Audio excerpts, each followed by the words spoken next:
In 2025, excavators broke the seal on a tomb cut into the Theban cliffs west of Luxor. That alone would have been significant. What made it different was the location. New Kingdom pharaohs were buried in the Valley of the Kings. That was the rule, the theology, the geography. A royal burial outside those walls was not supposed to exist. And yet the construction quality, the cartouche fragments pointing toward one name, Thutmose II, suggested exactly that. A pharaoh without a confirmed tomb for 140 years had appeared in the wrong place. That is where this begins. But the discovery is not the real story. The real story is everything that was ignored, absorbed, quietly revised, and smoothed into comfortable academic language for a century and a half before that seal broke. Because the ground did not just produce a tomb in 2025, it produced a reckoning.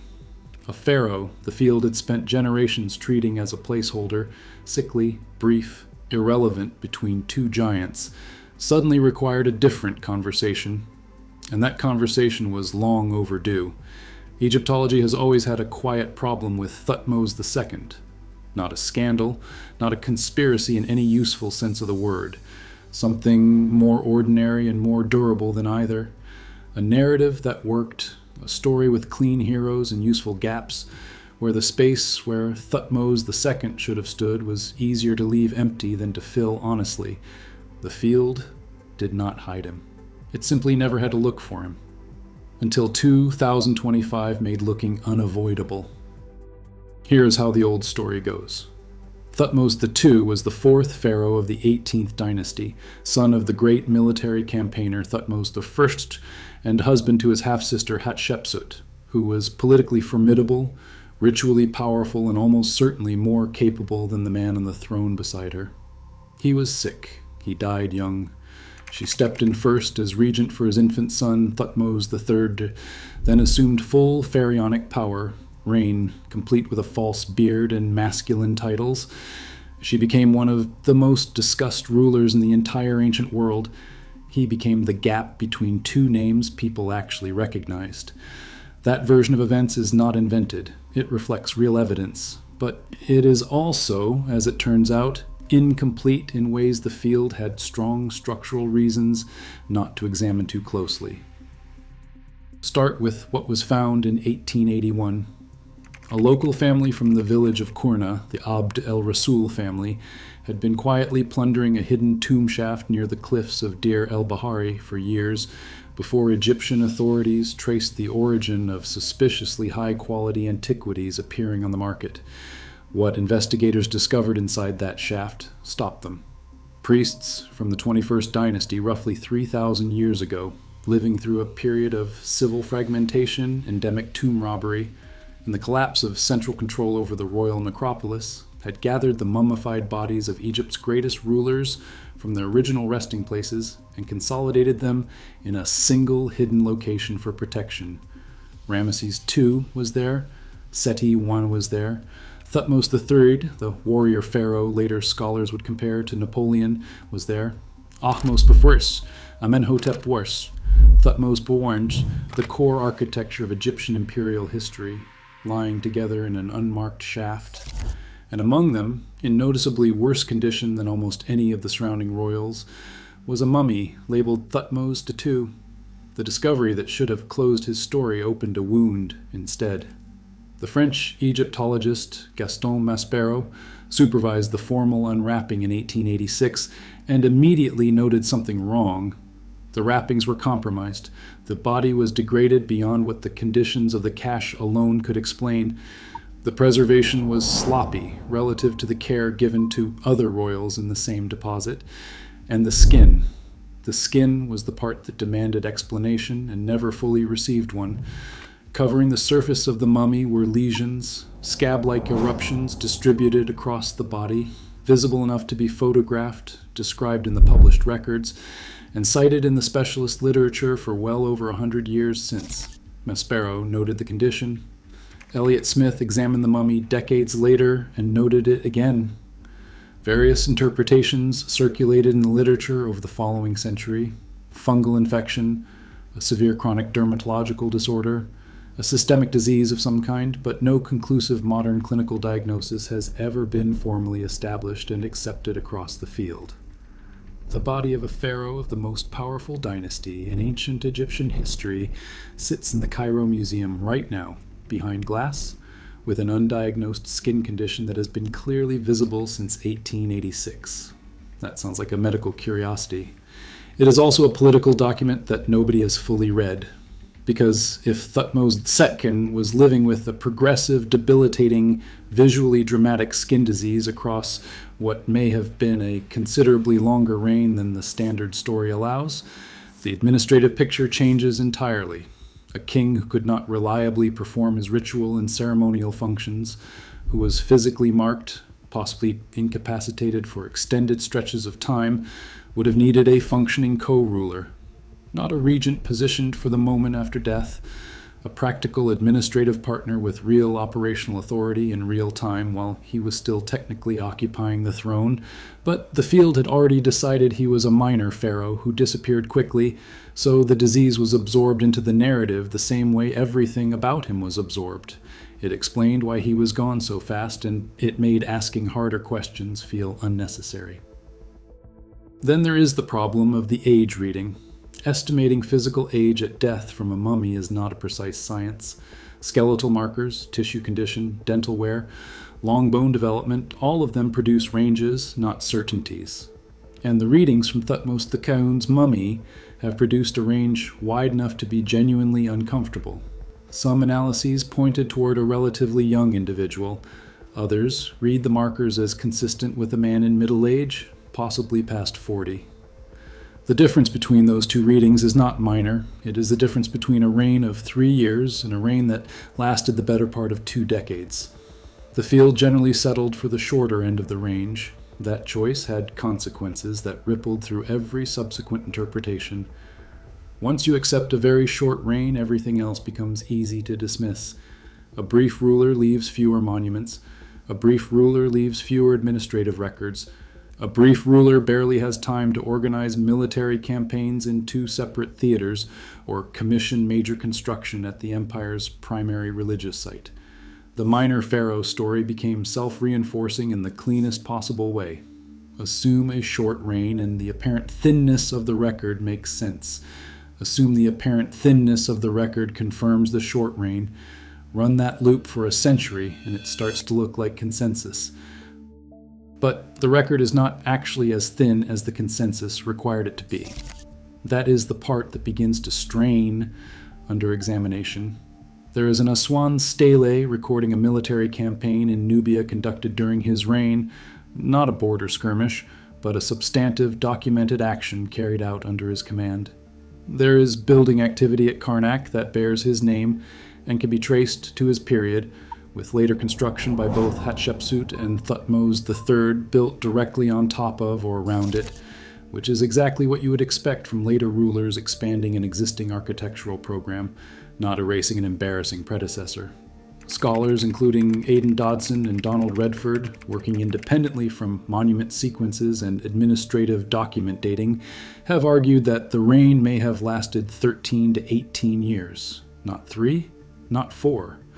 A reign long enough to conduct sustained foreign policy, to build at scale at Karnak, to leave a measurable administrative imprint on the empire. The monuments do not lie. They just do not agree with the textbook minimum. If those longer reign arguments are correct, and the argument has never been properly defeated, only consistently sidelined by the logic of the minor pharaoh framework it was trying to challenge, then the entire early 18th dynasty timeline shifts in a way that is genuinely uncomfortable for the clean version of the Hatshepsut story. Because the question of when Hatshepsut began assuming pharaonic authority depends completely on when Thutmose II died. A 3-year reign places her assumption of power almost immediately after a barely present husband. A 15-year reign places her operating in proximity to a long-serving, militarily active, monument-building pharaoh for more than a decade before she ever assumed full titles.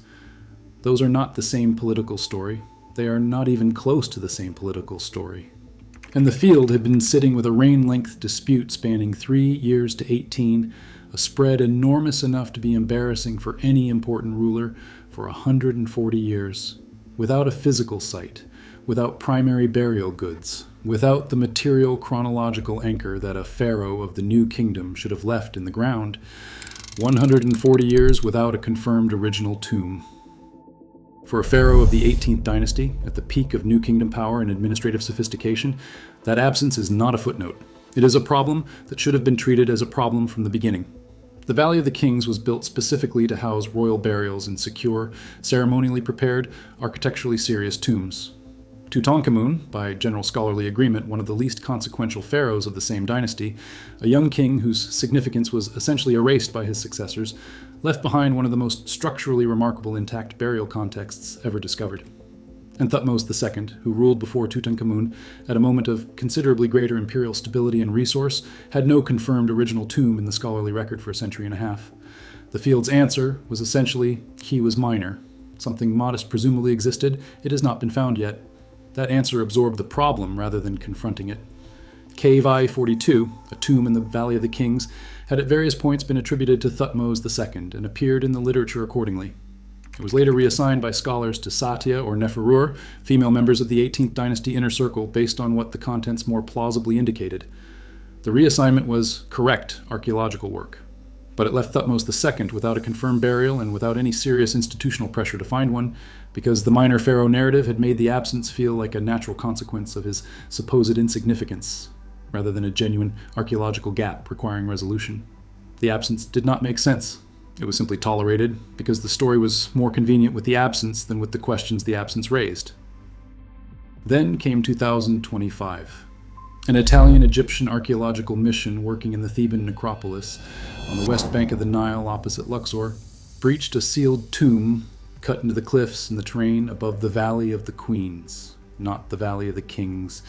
The scale of the chambers, the care of the cutting, the quality of the construction, all consistent with a burial of royal status. And among the inscriptional evidence emerging from the walls and objects inside, cartouche fragments pointing toward the name of Thutmose II began to surface. The formal academic response was measured, further confirmation required, analysis ongoing, provisional conclusions pending full study. All of that is correct. All of that is how responsible archaeology operates.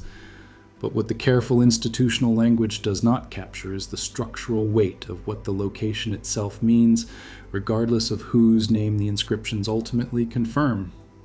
New Kingdom pharaohs were buried in the Valley of the Kings because of specific cosmological geography.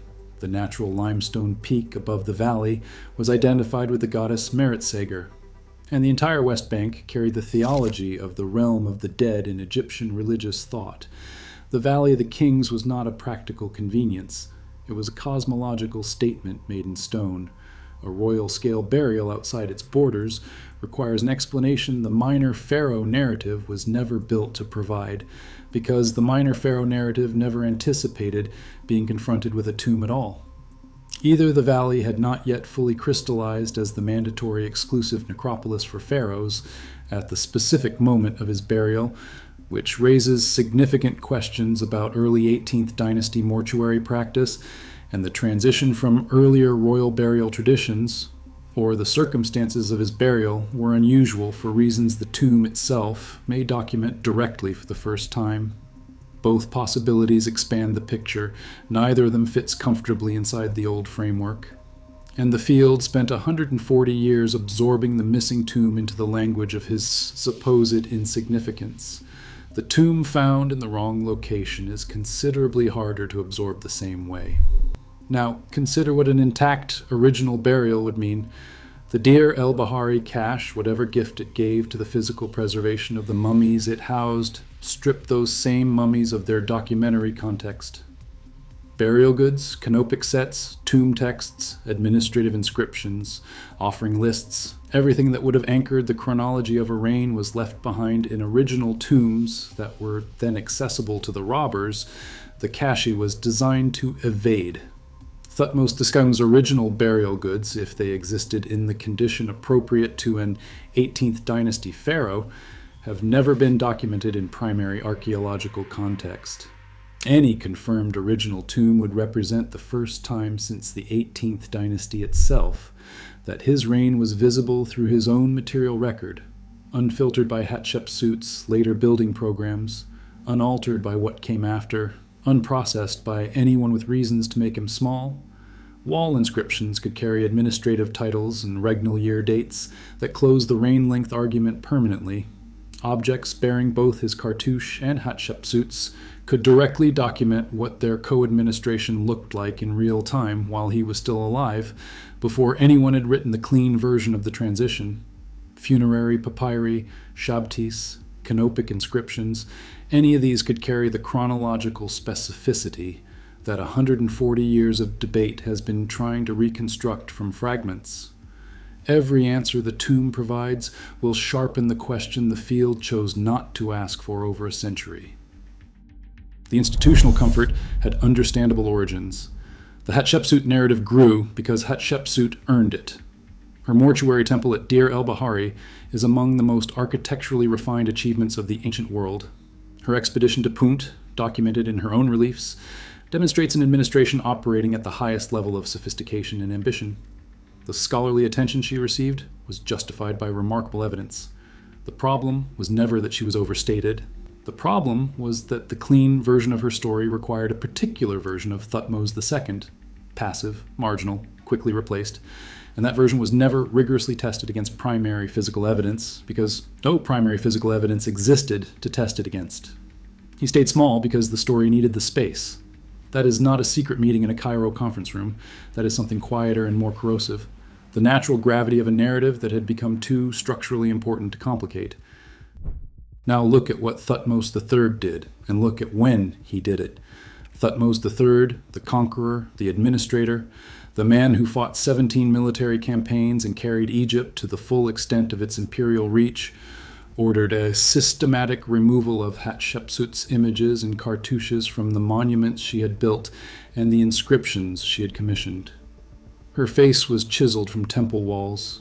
Her name was replaced with those of her predecessors.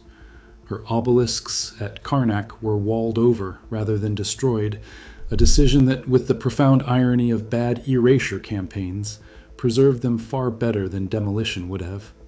The standard explanation was personal grievance, a resentful stepson taking revenge for years spent subordinate to a woman who claimed his throne. The timing does not support that reading. The campaign against Hatshepsut's memory began roughly 20 years after her death, according to most scholarly estimates. A man acting from personal anger or immediate political urgency does not design a systematic memory erasure and then wait 20 years to begin it. The more defensible interpretation is dynastic management. By the time Thutmose III initiated the removal, he was actively preparing the succession for his own son, Amenhotep II. Making that succession look cleanly male and patrilineal required eliminating from the visible public record any successful precedent for a woman governing Egypt as a fully titled pharaoh. It was not revenge. It was historical editing in the service of dynastic continuity, and as a consequence, not a target, but collateral damage, the erasure also simplified the complicated picture of what the co-regency period had looked like while Thutmose II was still alive and on the throne. The Karnak obelisks that survived behind their sandstone casing did not show a regent waiting for a weak husband to die. They showed a pharaoh. Scholars who have pushed for a co-regency model, arguing that Hatshepsut began using full pharaonic titles and imagery before his death, not after, have faced the fundamental problem that monument evidence alone is too fragmentary to be conclusive. A relief here, a partially damaged title sequence there. Scenes where gender markers and name placements have been altered or built over by later programs make clean reconstruction nearly impossible. You cannot build a definitive chronology out of edited stone. That is not a failure of scholarship. It is a failure of the available evidence. And the reason that evidence is unavailable traces back directly to the same cache discovery that found his mummy stripped of context in 1881. The 2025 tomb's wall inscriptions if they preserve both names with intact titles and regnal year sequences, could settle the co-regency argument in a single excavation season in a way that decades of monument analysis never could. If they show Hatshepsut with pharaonic titles while his cartouche is still present as a living king's name, the co-regency is documented. If they show him alone, in full authority, late in his reign, the timeline of her consolidation shifts dramatically forward. Either result changes the story. Both results are possible, and neither was accessible until the sealed door in the cliff face was broken open. The 2025 tomb may finally allow the field to ask what the record looked like from his side, and to ask it with evidence that was made before anyone had a reason to manage the answer. Modern genomic science has already demonstrated what that kind of unfiltered evidence can do to the 18th dynasty picture. Tutankhamun's DNA analysis revised parentage and succession questions that textbooks had presented as settled for decades. The ongoing debate over the KV-55 skeleton, long proposed as Akhenaten's burial, was sharpened and complicated by genetic and physical analysis. The proposal that the mummy identified as the younger lady was Tutankhamun's mother redirected years of accumulated scholarly interpretation through a single published genetic study. Thutmose II's mummy has been examined repeatedly, photographed, described, subjected to early CT imaging in some contexts, but it has not been subjected to full ancient genomic sequencing. The technology that could answer the most basic outstanding questions, actual biological age at death, the genetic basis or identification of the skin disease, confirmed biological relationship to Thutmose I and to Hatshepsut, his precise chromosomal position in the 18th dynasty family structure, that technology has been applied successfully to other members of the same royal family. It has not been applied here. That is not a decision made behind closed doors. Ancient DNA extraction from Egyptian royal mummies requires Egyptian government approval, international institutional collaboration, agreed extraction methodology, and navigation of both scientific and political layers of institutional review. These are real constraints, not manufactured barriers. But the result is that a mummy sitting in Cairo with an undiagnosed skin condition, an unresolved reign length, and now a newly emerged candidate for its original burial site, has not yet been asked the questions modern science is capable of answering. When those results eventually arrive, they will likely require revisions to assumptions the field has been carrying since Maspero unwrapped a compromised royal body in 1886, and the discipline quietly filed the disorder under minor pharaoh, brief reign, probably explained. A pharaoh with a contested reign spanning 3 years to 18 years, never resolved through physical evidence. A mummy with visible systemic disease that has never received a formal modern clinical diagnosis. An original tomb absent from the record for 140 years, with the absence justified through the same minor pharaoh narrative the absence was being used to support. A KV-42 reassignment quietly corrected in the specialist literature without formal disciplinary reckoning for what it meant to leave a New Kingdom pharaoh burial less in the scholarly record. A reign-length debate that directly determines the political character of early 18th dynasty rule, and that remained open because an assumed answer was more convenient than a tested one. A 2025 tomb appearing in a location the clean model of royal burial geography had no prepared space for. Each problem, taken alone, could be absorbed. Together, they describe not a conspiracy, but something more durable. A narrative so useful it became self-protective. A framework so load-bearing that questioning any individual element felt like attacking the entire structure. The field did not need to suppress evidence. It needed only to absorb it into language that made it manageable. And for 140 years, that was enough. It may not be enough now. The field cannot quietly footnote an ongoing live excavation. It can still revise museum captions gradually, minor pharaoh becoming 18th dynasty ruler whose full reign length remains under active scholarly study, and adjust published estimates without formally accounting for why those estimates persisted for so long against unresolved contradictions. The old story will not be retracted at a press conference. That is not how institutional revision works in Egyptology or anywhere else in academic history. It will soften, the language will adjust, New publications will cite the 2025 tomb as though the uncertainty had always been acknowledged, as though the silence was always treated as a live question rather than a settled one. The retreat will not arrive as an apology. It will arrive as quieter wording. In Cairo, the mummy of Thutmose II lies behind glass, its skin still carrying lesions that have been visible for nearly 140 years and undiagnosed for all of them. The body of a man who may have commanded armies, administered an empire, and suffered through a systemic disease that carved itself into his skin across a reign. The old story was never forced to honestly measure. Priests carried him in darkness 3,000 years ago, in crisis, working through the collapse of the very order that was supposed to protect him. They preserved his body. They stripped him of his context. And the scholars who eventually found him absorbed the damage into a narrative where the damage made sense. In the Theban cliffs, excavators are still working. The seal has been broken. A chamber no human being had entered since the 18th dynasty is being opened, layer by layer, wall inscription by wall inscription, object by object. The disease is still undiagnosed. The reign length is still contested. The DNA analysis has not yet been run. And in those chambers there may be the record that finally asks the accepted story to answer for what it spent 140 years choosing not to see. The pharaoh had a tomb. It was simply never where the old version of history left room for it to be.